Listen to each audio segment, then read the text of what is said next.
Michelle Walshe, documentarian, the filmmaker of the really, really great film Prime Minister. It is such an honor to be speaking to you today. Thank you so much for being with me. Thanks for having me, Tom.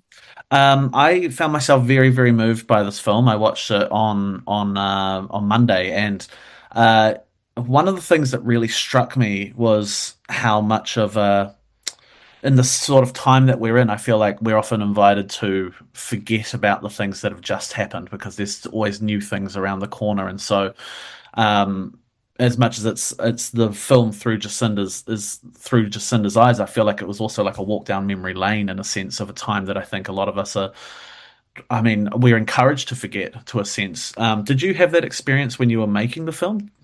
Yeah, we were really aware it was an unusual film because we were documenting history on top of history on top of history. It was a Mm. and Jacinda herself is actually a real lover of history, and you see that through the film with the Ernest Shackleton components. But also we were having her reflect on her historic capturing of with her audio diaries. And so there was just a constant layering of reflection, which I thought was really unusual and powerful, as you say. Particularly, I mean, there were just periods of New Zealand history, I think, that haven't been documented in this way before, and it struck me very powerfully, just sort of as a sense memory, I suppose. And what was Not all the? an easy watch either, is it? No, it is not. No. What was the impetus of the film for you? So, where did this project start? Well, it started with, thank goodness, Clark picking up a camera. Mm, um, and we were, we often say on reflection, this film is once in a generation in many ways because it's such an unusual set of circumstances that allowed this film to happen. mm, Clark being a filmmaker married to a young leader, um, coming at leadership from a different lens. And then, of course, as we know what unfolded next, we could never have imagined that she would have gone through leading the country through some of the biggest events in our modern history. And he was there for that too. mm, And then on top of that, the second thing was that she was recording these diaries for the Alexander Turnbull Library's political diary project. And what made those so fascinating and unique is that they weren't supposed to be released until after she died. right.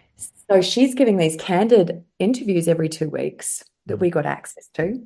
Wow. And then we'd built a relationship with her over a number of years through the group of companies that we had worked on the Labor campaigns many moons ago. And so we had developed a relationship and trust. And so when she finished up in power, we said, hey, what about putting a documentary together?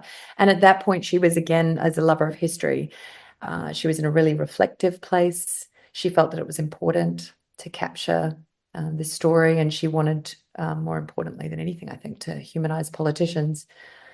Mm, And so, again, it was just this beautiful set of circumstances.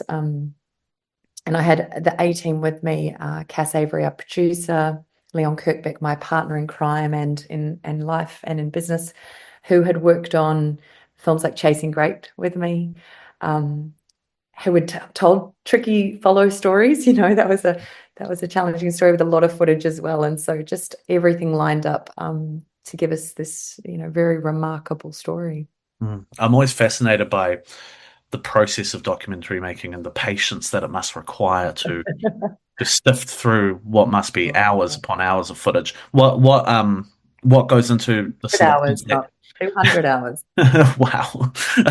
What goes into the selection of the footage? Like, at what point do you decide what kind of story this is? Because to me, it felt there is as much focus in the film on her personal journey as any kind of policy decision, which I felt was a very intelligent decision and one that really spoke to what you mentioned, that idea of humanizing a politician. So where do the decisions come in terms of like what to cut and what to put in? Mhm. Uh, from the very get-go, we were super clear politics was the backdrop of this story, which was Mm, an intimate story about leadership. from a viewpoint we seldom see. I can't even think of another example of a politician or a leader that's opened themselves up to show such an intimate account of Mm. something so important. So we lent into what we had, which is extraordinary access, footage that's never been seen before, and we chose to tell the story from her viewpoint and Clark's viewpoint. And that was made it really easy for us to decide, really what to keep and what to maybe leave on the cutting room floor. We made the decision early not to interview people because that would be a very different documentary. We Mm. love the verite nature of this, of feeling like we're alongside her during these, as you say, really important moments in New Zealand history. Mm. And so when we had, I think it was 300 hours of footage, a remarkable team of researchers who were finding angles on press conferences we'd never seen, allowing us to see her leave the podium in really difficult situations, like after the Christchurch tragedy, and stay with her.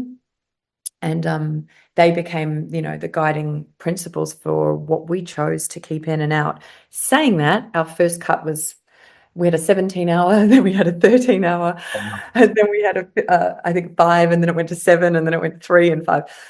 Sort of accordion process. Mm. And even in that, we kept saying, what makes us feel something? What have we never seen before? Mm. And that's how we made the decisions, which is very far away from having like a script. Yeah, I can only imagine that intimacy and frankness. I think you're right. I haven't seen that in in political kind of diaries of this nature, I suppose. And so I imagine there must be some. I mean, obviously, because some of it is filmed by Clark Gayford, there's that level of trust there, but there must be a level of trust in the relationship that you had to form with Jacinda and Clark as well. Absolutely. And Leon Kirkbeck, who was one of the cinematographers, and my husband built a very strong relationship there too. You have to remember, like, those cameramen are there on their own. There is no director, there's no boom mic. They've got to think about, I've got to charge the batteries, follow the person, try to be invisible. Where did I leave the lens? Mm. So they end up becoming, in many ways, critical to what we capture. So a big shout out to Leon. I think, um, I'm so sorry, I just got off track. No, no, that's okay. That Oh, you were just saying in terms of the building the level of trust. trust that your makers No, had with them. sorry, Mm. you have to make that edit. You're The right. level of trust is absolutely paramount. There really is no story without that. And the trust was also important from our perspective because we had to tell a story and have the ability to tell stories we saw fit without Mm. their input. So in many ways, it sort of goes both ways. It, they gave us the space to make the film Mm. and trusted us to be in those moments that really mattered to capture too. I mean, it is as with a lot of things to do with Jacinda Ardern, there's a huge amount of bravery, I think, in putting yourself out there in this way. I feel like it's such a politically fraught situation for her to present herself in this kind of raw, unfettered way, allowing the human to be seen in a world which seems very punishing of women leaders, particularly in this kind of in doing something like that. Was there ever a worry on your part or on their part in terms of that element?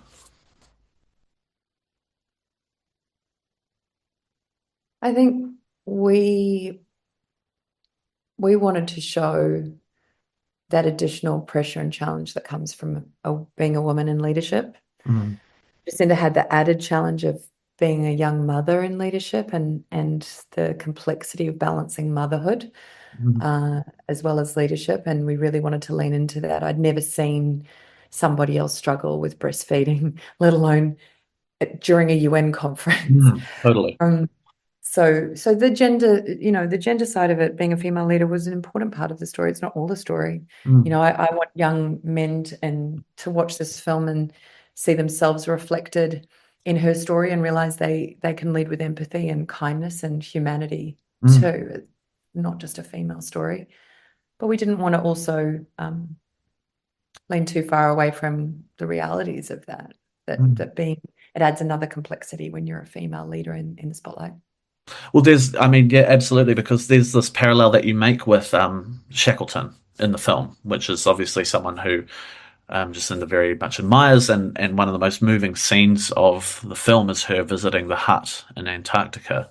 Sorry, I don't know if that's a spoiler actually, but it's a very moving thing, and obviously that I think a lot of the time Shackleton is thought of as a great leader and associated with this kind of masculine ideal, and I think it's a very, very telling parallel to put the two of them together, and to show that they shared a lot of leadership qualities. Um, uh, Tell me about the integration of Shackleton into the story. Did you finding that archival footage and that kind of thing?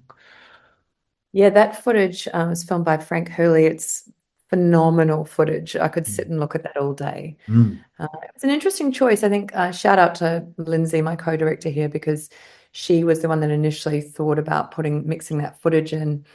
And I felt like, oh, we're breaking out of verite, which is mm, an unusual choice.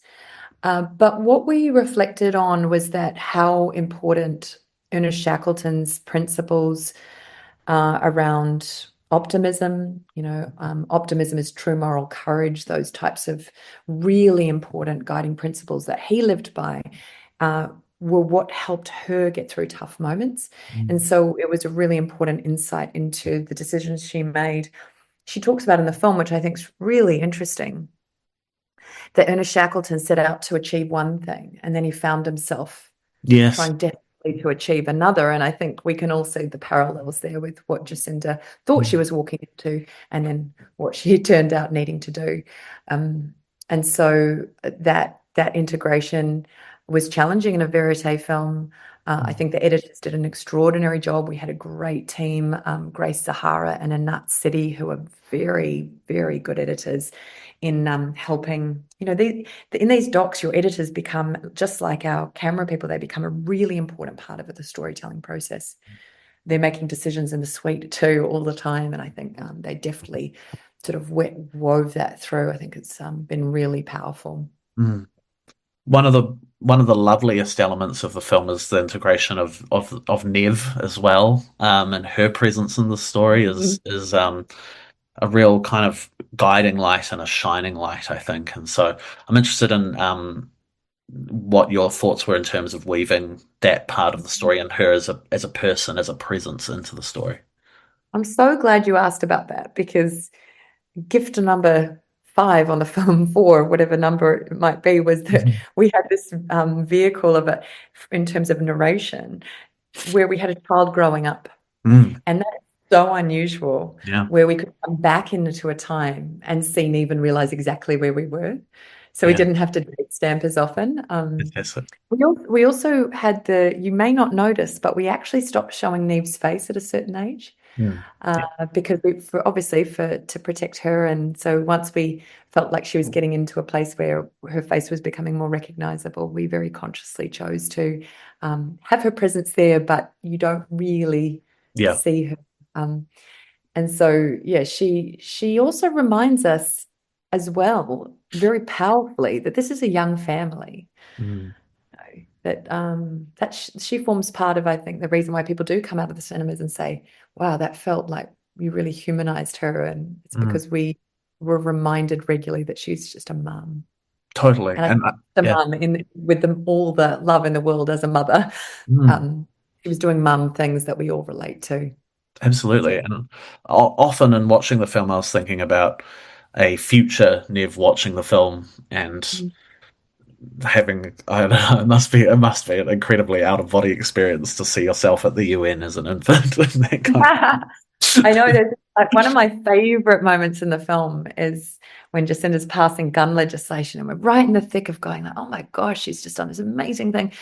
And then we come back out to the TV and we see Neve on the floor watching her mum, and you're Yeah. like, oh my gosh, she's got a baby at home. It's a It's, beautiful moment where you just are reminded of the two worlds that Jacinda was living in.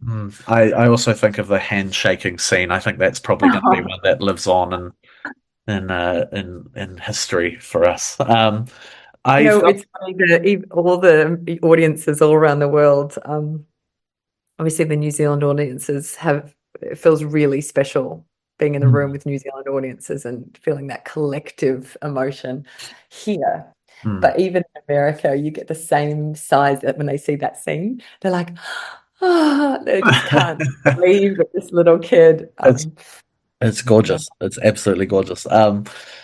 The ending of the film, and I don't want to, as a documentary, but I don't want to give away too much about the ending. But the ending of the film produced this really profound mix of emotions in me because it's very inspiring, but I felt quite devastated as well. I think that there's the choice that you make to, without giving away too much, there's a pause, and then there's another thing that just says right at the end, and it's a gut punch. It's a gut punch. And I wonder what feelings you have in terms of when you look at that footage. What feelings you had in putting that scene together at the end. so glad you felt like that, Tom, because when we made the decision to put that at the end, it felt quite, it felt bold Mm, because we leave the film, we don't wrap it up in a bow. We let it sit in the complexity of the reality, which is that leadership is complex, humans are complex. mm, There isn't perfect black and white. Life doesn't wrap up in a bow, and mm. that feeling for Lindsay and I really encapsulated her time of the film we just witnessed. So thank you for appreciating that. And I'm sorry we left you in It's that place. great. But I want, we really wanted audiences to take whatever it was that they Mm, were going to take from watching that. And I think that moment gives people time to reflect and feel. And mm. that's exactly what I hoped. So thank you. Absolutely. I mean, yeah, it felt to me, I suppose, like a call to action. I suppose in terms of like we should probably be doing a little bit better with this sort of thing. So that's I guess probably one interpretation, but it's an incredibly powerful ending. No matter what you take away from it, Yeah. and also the use of sorry. No, I was going to just say in the interview, I felt that moment I can take myself back and sit there as an interviewer or a documentarian. And in that moment, the air, everything just freezes. And Mm, all of you want, as it's human nature, you just want to fill the space. mm. And I remember feeling the need to just let her provide her the space to be in that moment, which is such a privilege to Mm, sit in front of. But yeah, I'm really grateful that she was in a really reflective space to be able to do that. yeah. And then the use of crowded house as well will always get my waterworks going. So bravo. Yeah, um, I sneak back into the theatre whenever we go to screenings around the world. We've had you get to the point where sometimes I can't sit and rewatch things, yeah, but I always come back in for that, yeah. It's. and I I mean, and I still get the feels. So you can't, you it's can't, you can't go past it, can you? What do you have any particular hopes or dreams for what people take away from it? Is there anything ideal that you feel like when people watch the film, walking out of the film, what are you hoping that people kind of take away? hope that we've done justice to a New Zealand story that's really important. Mm, And I hope they come away from it feeling more open-minded about the way all of us think about politicians in that role, that we somehow humanize the people that are in those positions so that we have a better chance of coming together and being cohesive as a community. Yeah, and I just hope that it gives people space for reflection, perhaps to think about what we should ask from our leaders in terms of empathy, kindness, humanity. mm, That's what I hope. absolutely. Michelle, it's been such a pleasure to chat to you today. Thank you so much for giving your time and thank you for this amazing film as well. Thanks, Tom. I really appreciate it, and I really appreciate your thoughtful questions.